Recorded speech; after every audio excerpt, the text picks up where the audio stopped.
Hi guys, let's look at the next question, question number 39. It says in triangle ABC, in the given figure, ABC is a triangle, BC is parallel to y-axis. So BC is given parallel to the y-axis. AB and AC intersect y-axis at P and Q. So intersect y-axis at P and Q respectively. Perfect. So we need to find the coordinate of A. Now A is at 4 on the x-axis. Therefore, A would be 4, 0 because the y coordinate of this is 0. Done. So we figured the first part of the question, which is coordinate of AB, coordinate of A is equal to 4, 0. Done. Next, length of AB. So using distance formula, AB would be equal to AB, which would be, so now I can write 4, 0. So this would be 0 minus 3 whole square plus 4 minus negative 2, that's 4 plus 2 whole square. Right? 0 minus 3 whole square plus 4 plus 2 whole square, that negative 3 whole square, that's 9, 4 plus 2, that's 6 square, that's 36. Therefore, AB is equal to root 45 units. Right, can't be broken further. So this is my part 1, this is my part 2. Next, part 2 also has length of AC. So let's calculate length of AC. So not slope, length of AC would be again using distance formula, y2 minus y1. So 0 minus negative 4, which means 0 plus 4 whole square, plus 4 minus negative 2, which means 4 plus 2 whole square. So that's 16 and this is 36. That's 16 plus 36. So that's root 52, which means 4 into 13, which means 2 root 13 units. Perfect. So AC is equal to 2 root 13 units. That's my second answer. So I have figured out the length of AB. I have figured out the length of AC. We need to figure out ratio in which Q divides AC. So since Q lies on the x-axis, so Q is, let's say, Q lies on the y-axis, so which means Q is equal to 0, 1. Now we know that we need to figure out the ratio in which it divides. So let's figure that out. So using section formula, we'll have 0 is equal to m1 x2, so which is the first point we need to figure out, in which it divides AC. So then this is x1 y1 and this is x2 y2 and this is m1 and this is m2. Perfect. So Q would be 0 would be equal to m1 into x2, which means m1 into negative 2. m1 into negative 2 plus m2 into x1, in this case 4 upon m1 plus m2, which means 0. We will cross multiply. This means 0 is equal to negative 2m1 plus 4m2, which means 2m1 is equal to 4m2, which means m1 is to m2 will be equal to 4 is to 2, which is therefore m1 is to m2 is equal to 2 is to 1. Perfect. So this is my part 3. That's also done. Let's look at the last part, equation of AC. So this one simple. We need to figure out the slope of AC first. So slope of AC, this is our part 4. Slope of AC would be y2 minus y1. In this case 0 minus negative 4, which means 0 plus 4 upon x2. That's 4 minus negative 2, which means plus 2, which means 4 upon 6, which means 2 upon 3. So slope of AC is 2 upon 3. Equation of AC would be given by y minus y1 is equal to m times x minus x1. In this case, y minus 0 is equal to m. In this case, 2 by 3, x minus 4.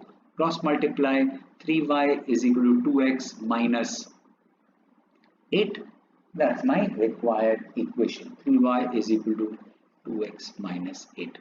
Perfect. So we figured out the coordinate of A, length of AB, AC, ratio also figured out, equation of AC done. Perfect. Let's look at the last two questions that we solve in this exercise, and then we finish this chapter. Quite a long chapter. Let's look at this question. Question number 40. The slope of a line joining something and something is half. Find the value of k. So slope is equal to half, which will be equal to y2 minus y1 upon x2 minus x1. Let's substitute values. Half would be equal to, let's take this as y2, x2, y2. So y2 is k minus 3 upon x2, which is 6 minus 1 minus 3k. Perfect. Note that this will be a bracket because I'm subtracting the whole of 1 minus 3k.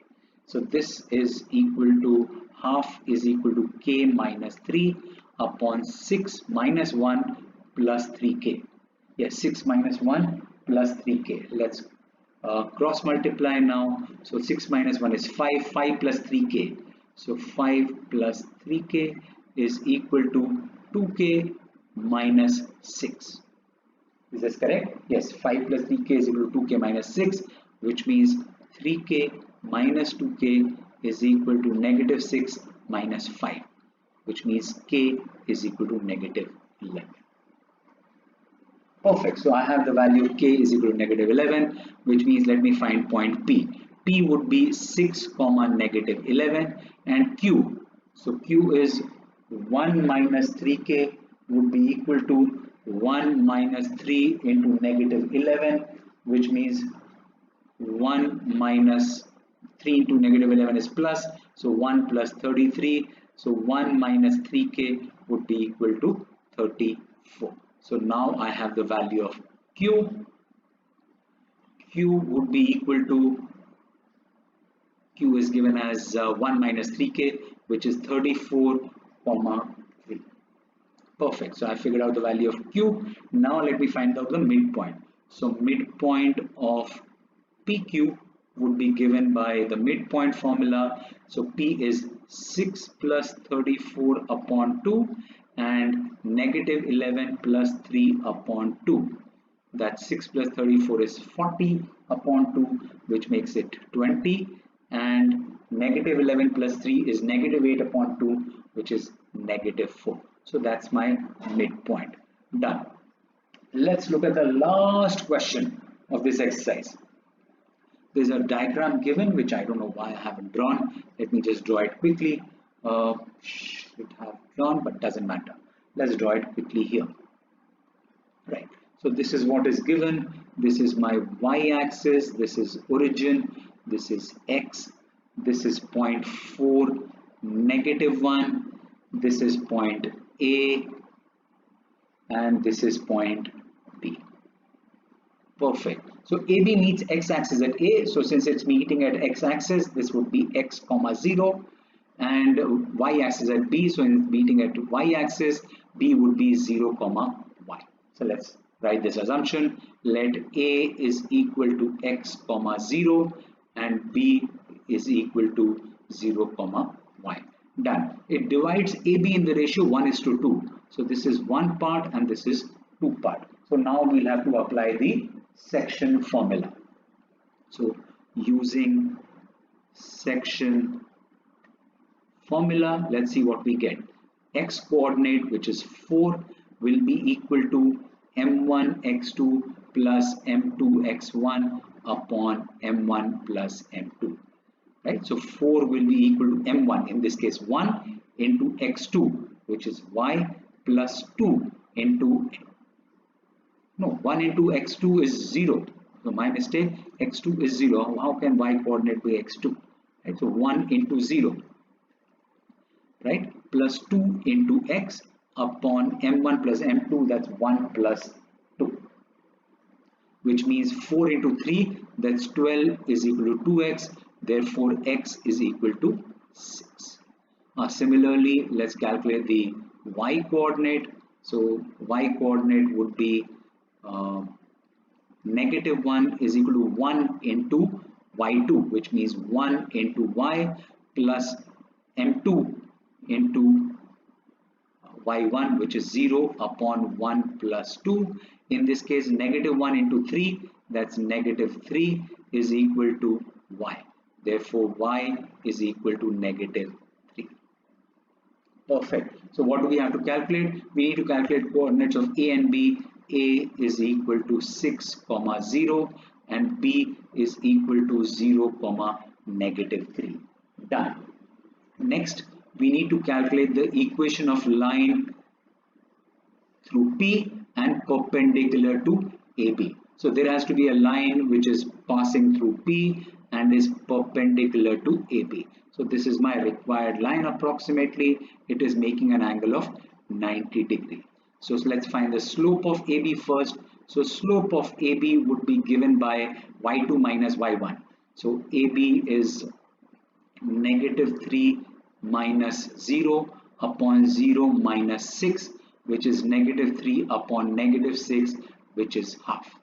So therefore slope of required line will be -1 upon half, because these are perpendicular to each other. So therefore slope of a required line will be -2. Next, equation of my required line will be y minus y1. It is passing through P, so y minus -1, which is y plus 1, is equal to m. In this case, -2, x minus x1, which is 4. So y plus 1 is equal to -2x plus 8, which means y plus 2x is equal to 8 minus 1, that's 7. So that's the equation of my required line. Y plus 2x is equal to 7. Perfect. That finishes this chapter for us. Let's look at some homework questions which are listed here: 3, 6, 12, 15, 18, 19, 21, 27, and 35. Thank you so much. Take care. Be safe. I'll see you with the next chapter. Bye bye.